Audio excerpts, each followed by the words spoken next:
Okay, so hey everyone, and welcome back to another episode of The Fall Global. This is where we connect with global first entrepreneurs from all around the world to share their experiences.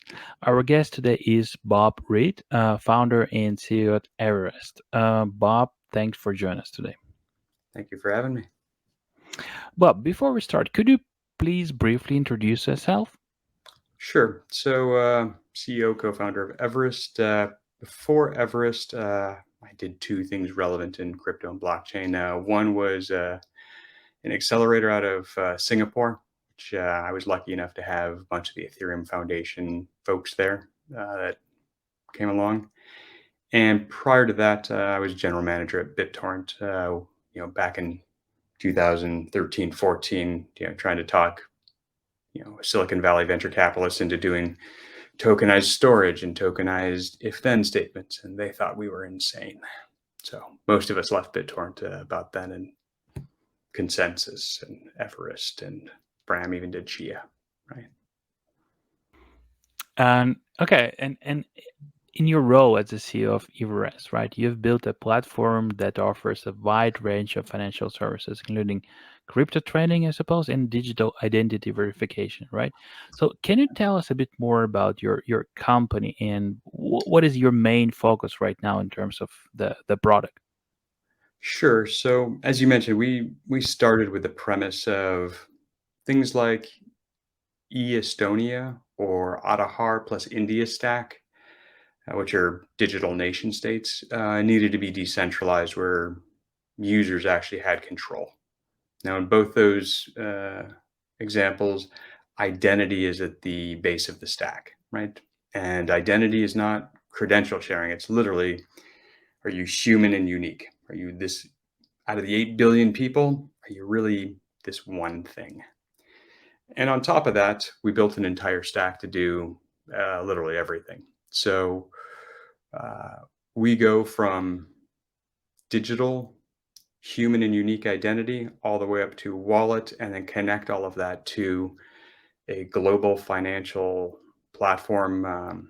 We were one of the 10 licensed in Malta for the VFA, and that means we get grandfathered into MiCA, right? So it means we're a qualified custodian that has a full network of crypto and fiat. Yeah. And maybe can you share some real world examples of, or maybe use cases where Everest's platform has had this transformative impact on maybe communities or institutions? Can you Sure. talk more about it? So I'll share with you one we did in the past, and then I'll share with you one um, we're doing now. So, one of the more interesting projects we did historically is the government of the Indonesia and BRI Bank, their biggest bank in Indonesia, asked us to help distribute subsidies, that is, programmable money to users out in the villages. And historically, they had this like, here's a little gray card you could hand out to somebody, and they were like coupons you could redeem for gas tanks to go home and cook with.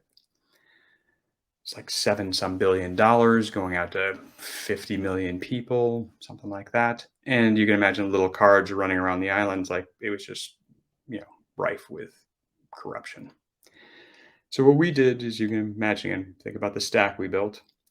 Users have their human unique, just get one picture of a selfie, and they have a wallet attached to basically their face up in the cloud, distributed storage that only they can access.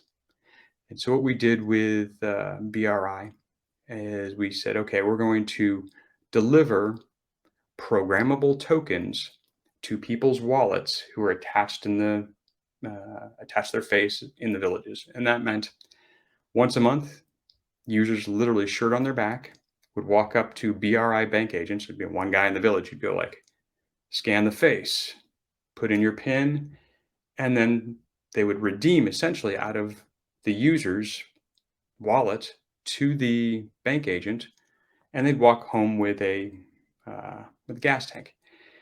And at the end of the day, the agent would take their, they had to have one phone, right?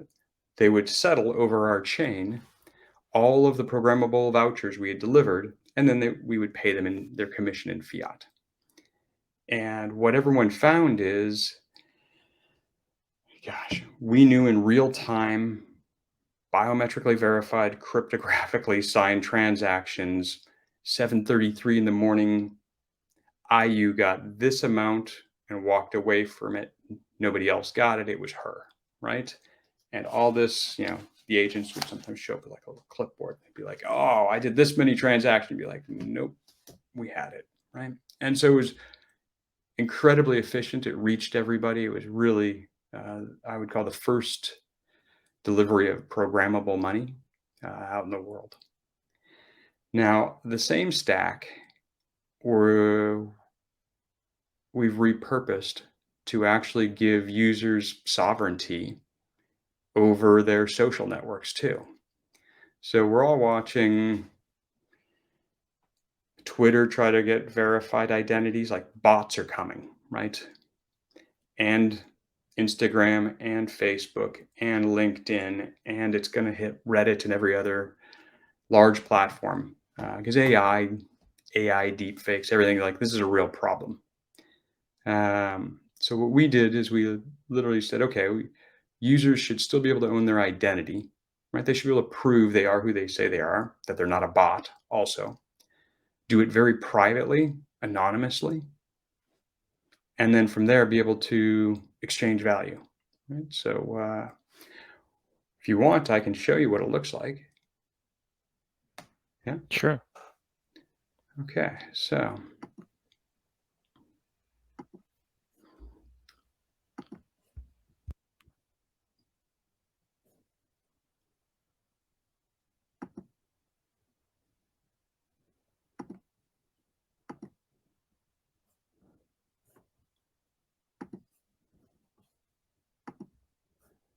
here you can see we're literally going to be paying people to get verified wallets, right? It'll prove that they have an identity and a wallet between any social network. They get rewards. They get to prove they're not a bot, and they get access to crypto and fiat financial services, right? And you'll see here's some of the promotion where we're giving away about 10 million ID tokens, depending on how many people sign up. And they get 10% commissions on anything the user does.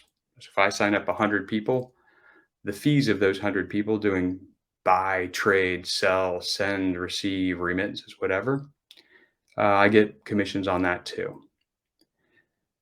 And again, just to jump down to the bottom, all of this infrastructure is really run by something called the foundation, right? That is, no one can see the user's identity, not even Everest, not me, not the foundation, nobody, right? So we donated the infrastructure so that literally only the user would have access, and that's it.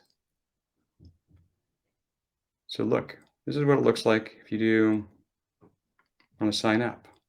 I'm already signed in. So here you can see I've got my Ever wallet. I can tweet about it. I have my affiliate link. I have my wallets, right?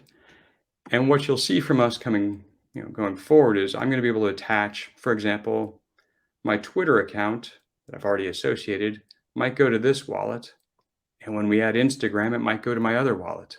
And you'll have different personas and different credentials and claims attached to different wallets, right? So to come full circle, here's my affiliate link. If you jump over here, you can see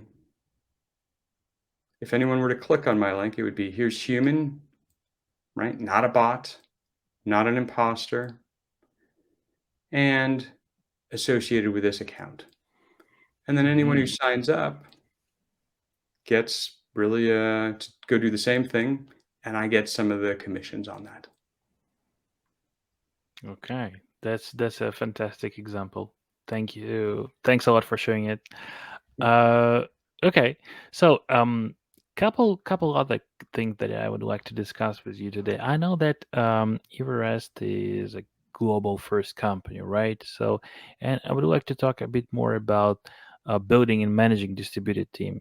So, as someone who has this successfully navigated this approach, what are some key factors to consider when building and managing a globally distributed team? Can you talk more about it? Sure. Um,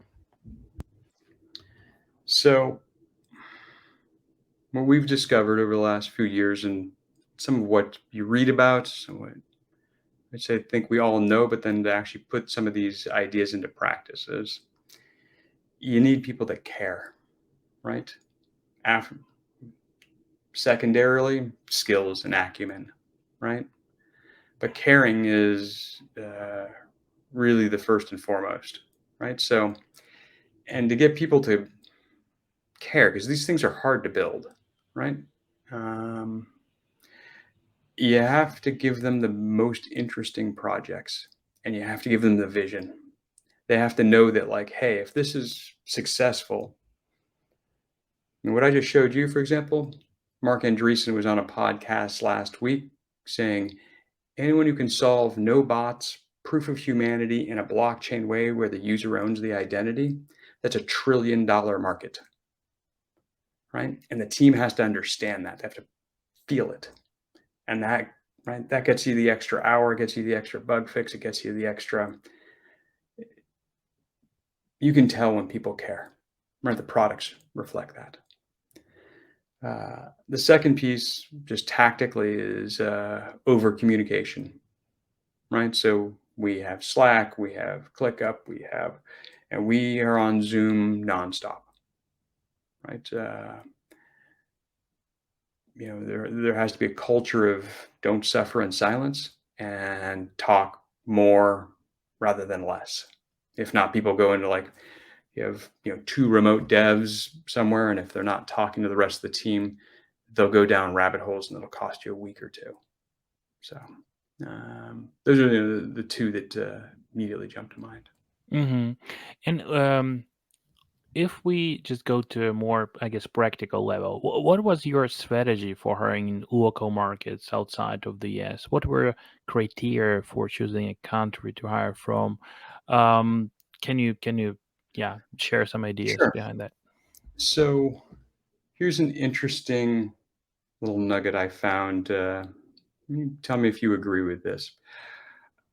The best blockchain devs in the world probably are in probably Taiwan, Israel, and then somewhere between Ukraine and Georgia, right? And the phenomena we keep, what are the three things?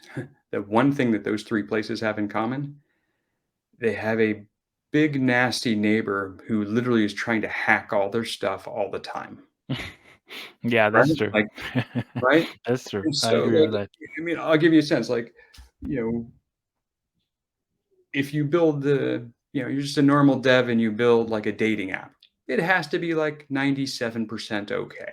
You can have some bugs. It's okay. Not the Ukrainians, not the Georgians, not the Israelis. What they build, and they do it with a philosophy of like, if I'm wrong, people might die.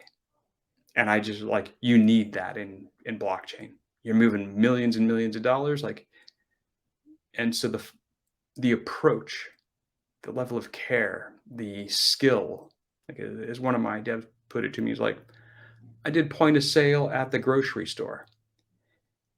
Literally, the Russians would go in and try to hack that so that there would be lines around the block. Right. So you're thinking like, it's a grocery store. It's no big deal. Like, yeah. And so I heavily favor those three regions because we've learned that really the devs are careful, right? They're good, right? They've had to build robust systems for edge cases and hacks. So Yeah, that's a very good point. Okay, but just maybe what was the maybe the biggest obstacle for you in starting to hire globally? Was it the cultural aspect or employment compliance issues that you might face, or something else? Actually, discovery. That is, I'll give you sort of a metaphor.